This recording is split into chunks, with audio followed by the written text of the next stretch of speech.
Yo, what's good everybody? Hope you guys are having a fantastic day so far. So, here we go, Crown Faction Tier 2. Let's get into it.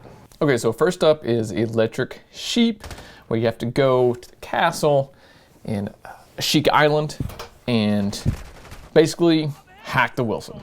Right, the Wilson is always going to be in the center, and he's actually pretty tough. I'm not gonna lie. Really kind of heavily guarded this castle is, so you have to be careful. Yeah, so like one instance, I actually tried to do a mortar strike. That did not work, but the mortar strikes are a little broken in this game right now. One thing that we found that worked really well was a precision airstrike, and if you time that precision airstrike perfectly, boom, I mean, it just literally knocks him down. You can even just get a couple of shots on him, bada bing, bada boom. You know, and if you don't want to use any kill streaks at all, obviously just keep shooting him, keep shooting him, keep shooting him, he will go down. Then you go up, you hack him, you got exfil, and you just get out of that area as quick as you can. Next, sample platter. Man, one of the kind of easiest way that we found to do this was, man, just going with the buddy. Seriously, it's so much easier. You each bring in 6 guns. That's going to knock out one type of each. Then you just have 3 more to go. Super easy. It definitely helps to have a medium backpack or some sort of, larger backpack so that you can carry in 3 weapons. That's going to make it a little bit easier as well. Take in a different type, whether it's a shotgun, a TAC-V, assault rifle, LMG, etc., etc., etc. And then go in and get 1 kill. And that's it. Switch guns. There is like a smidge of planning, and we actually got spawned in a really great place because there was a rocket launcher and a shotgun, which we didn't bring any of those in because we knew that we could probably find those somewhat easier. We did bring in a handgun because those are kind of a little bit more difficult to find. But other than that, man, once you find all the weapons, you just get the 1 kill, and you will have mission complete.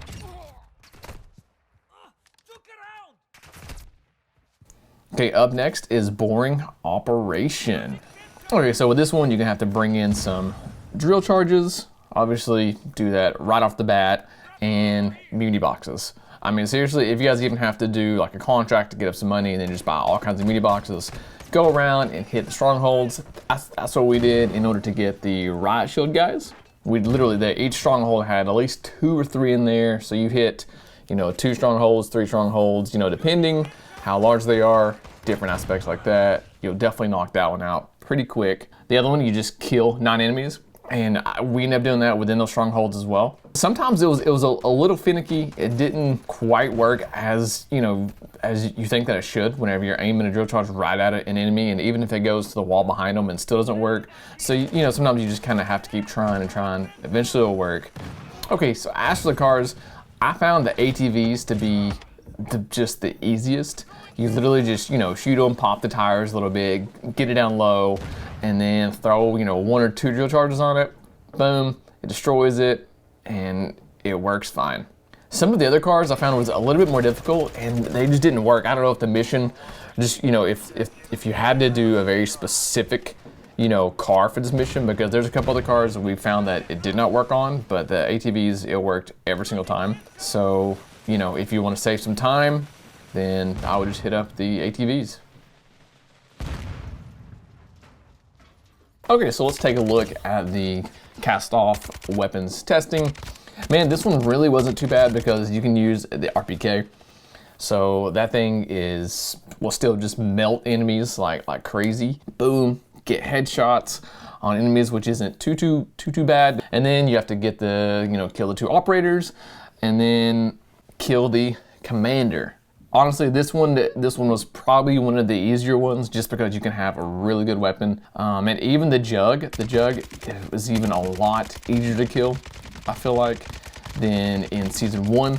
So man, that helps. Hey, if you can get a good angle on the jug, man, and hey, he will not fire back, boom, take out the commander, and mission complete. Okay, so let's take a look at Salvager. Man, first of all, the Sheik Island was way easier because I just feel like I found the contraband like one of the first days that the map even came out. So I knew that wouldn't be difficult. Okay, now going to Manslaughter, this was a little bit more tricky, I'm not gonna lie, because there's technically 4 ships, but the map kind of, you can barely see the third one, and then obviously the two are super obvious down in the lower half of the map. One of them is super tricky, so if you actually, kind of the way that I measured it was from the island. I just went over a little bit from the island, went straight down. You have to look straight down, and then it's kind of like a hidden ship underwater. The other two are, well, on the actual large ships. The second contraband, it's right by a locker underneath a table. Okay, this one is pretty tricky as well, so you just have to keep looking. The third one is going to be definitely the most obvious on the larger ship, right below Swaha Village. I found a little hatch which takes you right down there. If you go down this hatch, it's going to be all the way to the left. It's going to be a couple bots. Kill the bots, and the contraband is right on the table. So this is by far the easiest one to find. And then obviously you extract with that. Bada bing, bada boom, mission complete. All right, let's move on to vehicular manslaughter. This one's a little tricky. This one was tricky. This one took me a little bit to figure out, I'm not gonna lie, because if you just read it, you're like, kill 10 enemies from the explosion from a C4 detonated vehicle. I was like, okay, so do we have to detonate the vehicle while the enemies are in it? That's kind of originally like what I was thinking, and I tried that a couple times. I tried that several times. It didn't work. So then you kind of have to figure out, oh, okay, you actually have to be in the vehicle, and then you drive the vehicle to them and then blow it up with C4s. So don't be confused by that, because the wording of it, in my opinion, was a little weird and a little strange to understand. Then you also have to do that with choppers. We found that doing it with choppers was a lot easier on Ashika Island. And you can actually technically do the whole mission on Ashika if you want to. If you don't even want to do vehicles, it will still count for choppers. So you can just continue to do the choppers if you want to. Or you can do vehicles, but you do have to do choppers. But you know, whatever is easier on you and whatever that you like to do.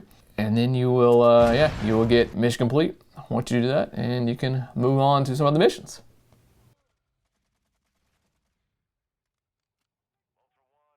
Be sure and comment below some of the strategies that you guys use to complete some of these missions, or if you're still looking for some help or some guidance or whatever, comment below. Alrighty, I'll see you on the next one. Peace!